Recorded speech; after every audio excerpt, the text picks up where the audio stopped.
बातमीने सुरुवात करूया। बातमी अशी की मनोज जरांगे पाटील यांच्या उपोषणाचा आजचा 6वा दिवस आहे। जरांगे आपल्या मागण्यांवरती ठाम असून त्यांनी पुन्हा एकदा सरकारवर टीकास्त्र सोडलंय।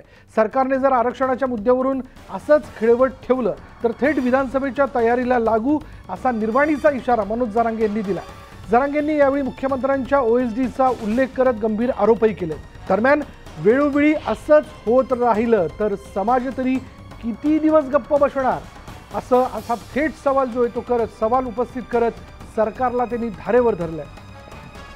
दरम्यान मंत्री शंभूराज देसाई आज जरांगे यांची भेट घेणार आहेत। शंभूराज देसाई जरांगे पाटलांशी चर्चा करणार असून चर्चेनंतर तोडगा निघणार का याकडे नजरा लागल्या।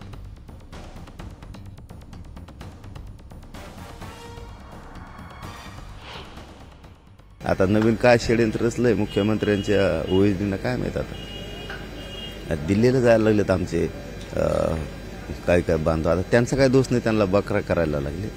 पण आता हे काय डाव रचेला आहे मुख्यमंत्र्याचं ओएसडी मुख्यमंत्र्यासंग राहतो, मराठ्यांचा मुख्यमंत्री। पण मात्र मुख्यमंत्री मराठीचे असूनही त्यांचे ओएसडी मात्र त्यांच्या जातीकडून वळतात, हसून खेळून गोड बोलतात।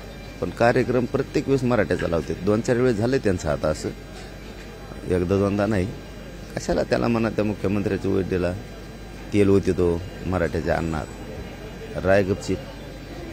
आता तर आमचे लोक दिल्लीपर्यंत न्यायला लागले षडयंत्र काय रचून आणलंय काय नाही कळण। थोड्या दिवसात उघडं पडल 100%। सगळ्याला सगळं माहीत असते, कोण कुठं जातो कोण कुठं उतरतो, विमानतळावर जायला कोणाच्या गाड्या आहेत, आणून नेऊन सोडायला कोणाच्या आहेत, कोण कोण सोबत येत। तर मुख्यमंत्र्यांच्या ओएसडीचं षडयंत्र असल्याचं त्यांनी म्हटलेलं आहे। त्यामुळे मराठा समाज तरी किती दिवस गप्प बसणार असा थेट सवाल सरकारला धारेवर धरत मनोज जरांगे पाटील यांनी उपस्थित केला। दरम्यान मंत्री शंभूराज देसाई आज जरांगे पाटील यांची भेट घेणार आहेत। दुपारी साधारण असं लक्षात येत आहे की 12:30 वाजता देसाई अंतरवाली सराटीत पोहोचतील। शंभूराज देसाई जरांगे पाटलांशी चर्चा करणार असून चर्चेनंतर तोडगा निघणार का याकडे नजरा लागल्या।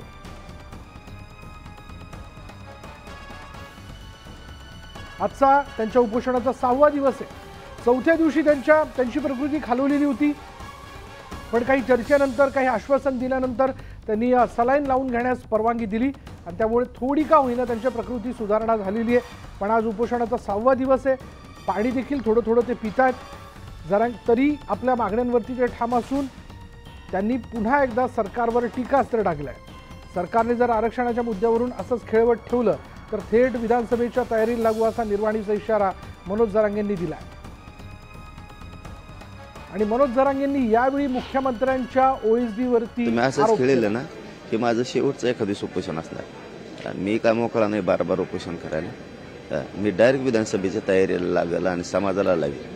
तुम्ही जर असंच खेळत राहिले मुख्यमंत्री आणि फडणवीस साहेब, आम्हाला शिंदे साहेब आणि फडणवीस साहेब, आम्ही तुमच्यावर विश्वास ठेवलाय, इथून मागेही ठेवला होता, आता सुद्धा उपोषणाचा काळात ठेवला। पण हे उपोषण सुरू आहे तवरच तुम्ही सांगावं। आणि एकदा जर हे उपोषण थांबलं तर मी पुढे ऐकणार नाही।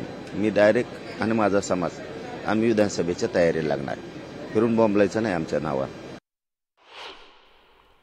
आणि याचबद्दल आपण बोलणार आहोत। आमचे प्रतिनिधी सिद्धार्थ गोदाम या सगळ्या घडामोडींवरती लक्ष ठेवून आहेत।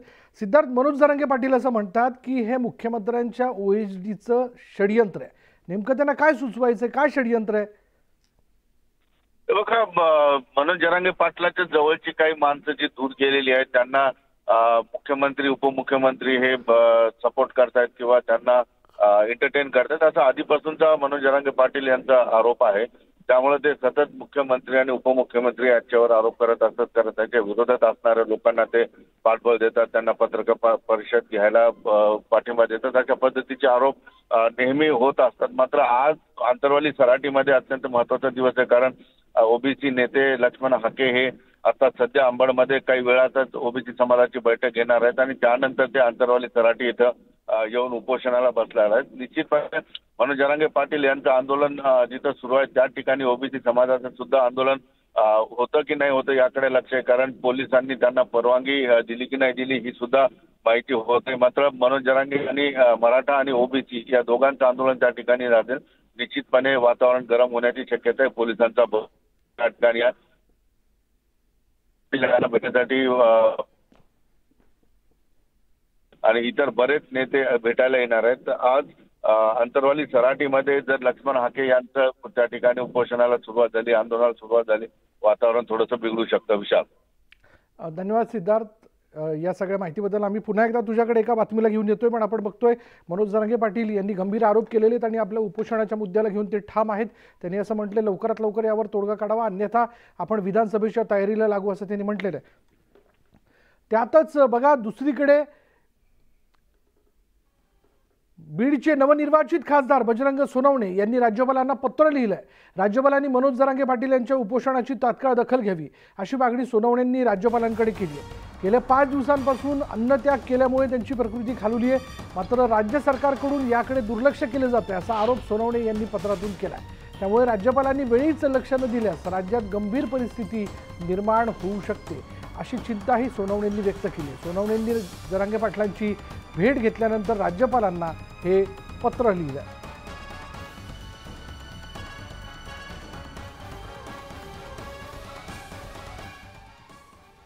तो ओबीसी नेते लक्ष्मण हाके यांच्या उपस्थितीत जालन्यामधील अंबड शहरात ओबीसी समाजाची बैठक पार पडते.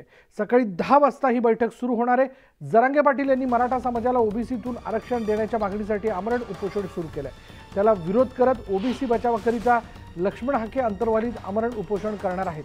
याची घोषणा केल्यानंतर बुधवारी पोलिसांनी हाके यांना स्थानबंद केलं होतं आणि त्यानंतर रात्री त्यांना परत सोडण्यात आलं. त्यामुळं लक्ष्मण हाके हे सकाळी 10 वाजेपर्यंत अंबड शहरात दाखल झालेले आहेत आणि ओबीसी समाजाची ते बैठक घेणार आहेत. त्यामुळं पुन्हा ओबीसी विरुद्ध मराठा असा संघर्ष बघायला मिळणार आहे.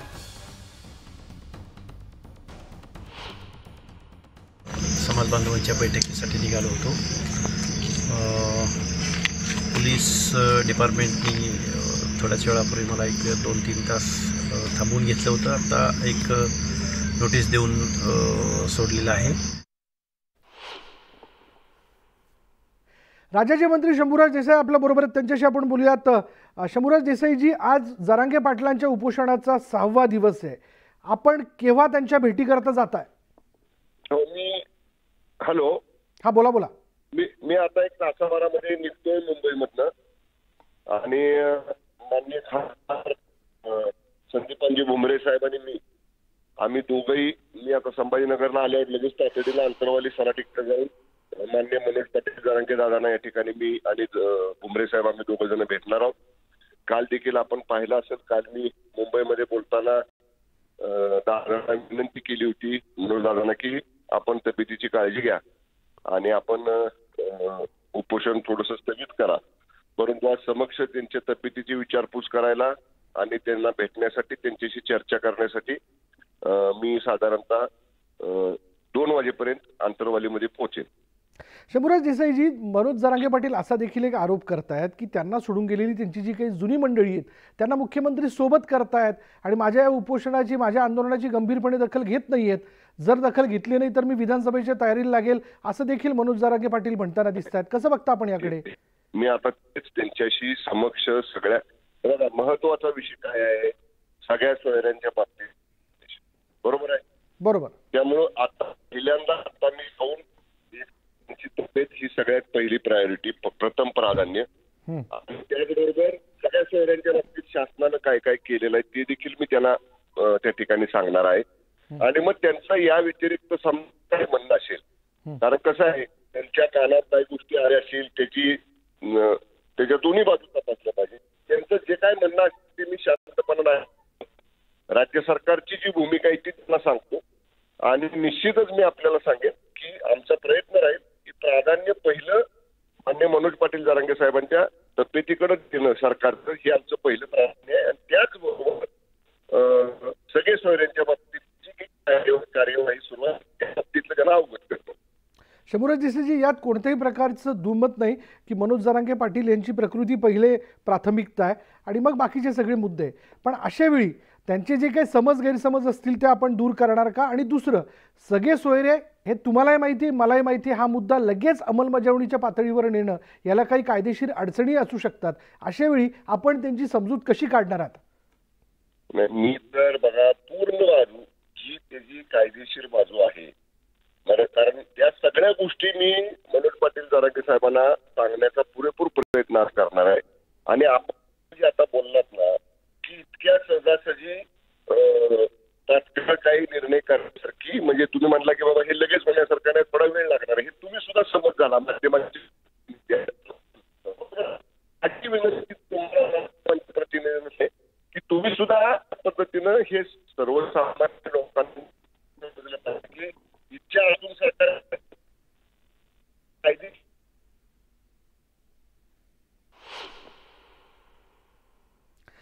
काही कारणास्तव शंभूराज देसाई यांचा आवाज गेलेला आहे. ते आपल्याला सांगत होते की अगदी तासाभरात ते त्यांच्या भेटीकरता म्हणून तिथे पोहोचतात आणि त्यांच्याशी ते चर्चा करतील. पहिली प्राथमिकता असेल ती मनोज जरांगे पाटील यांची प्रकृती. त्यांनी खरं तर हे उपोषण मागे घ्यावं या संदर्भातली विनंती ते करतील असं त्यांनी म्हटलेलं आहे. आणि जे काही त्यांचे गैरसमज असतील ते देखील ते दूर करण्याच्या संदर्भात आम्ही त्यांच्याशी बोलू असं शंभूराज देसाई यांनी म्हटलेलं आहे.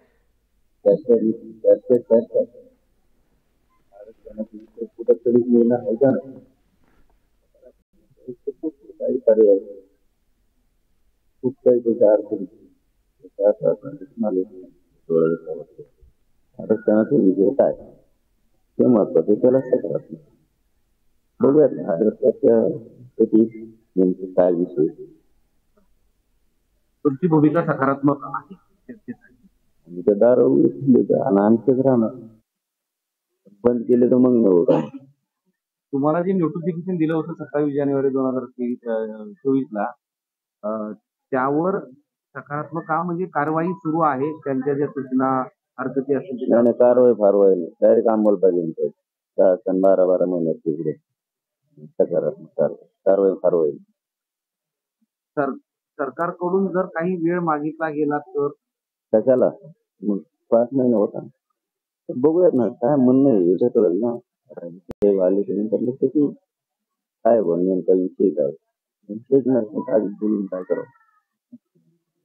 दुसरा एक विषय असा आहे, तुम्ही जो उपोषण करताना ओबीसी कडून सुद्धा इथं उपोषण करण्यासाठीची परवानगी मागितली करणार असं जाहीर केल्यानंतर त्यांना गोंदी पोलिसांनी नोटीस दिलेली आहे. तुम्हाला तसं करता येणार आणि कायदा सुव्यवस्था आणि जातीय निर्माण होणार नाही या दृष्टीनं त्यांना नोटीस दिली आहे, तुम्ही करायचे करू नका.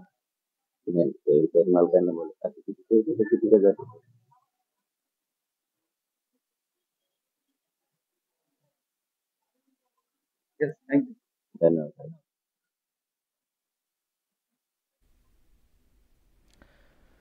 मनोज जरांगे पाटील यांनी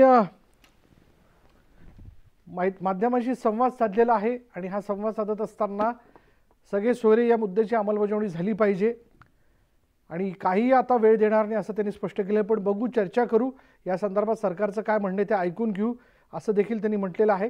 तासाभरात शंभूराज देसाई, राज्याचे मंत्री शंभूराज देसाई आणि संदीपान भुमरे हे दोघंही त्यांच्या भेटीकरता म्हणून जाऊन पोहोचतात. त्यामुळे काय चर्चा केली जाते, मुख्यमंत्र्यांच्या वतीने काही पत्रक त्यांच्याकरता पाठवण्यात आलेलं आहे का, त्यात काही मुद्दे मांडण्यात आलेले आहेत का, हे देखील त्यांना समजून सांगितलं जाईल.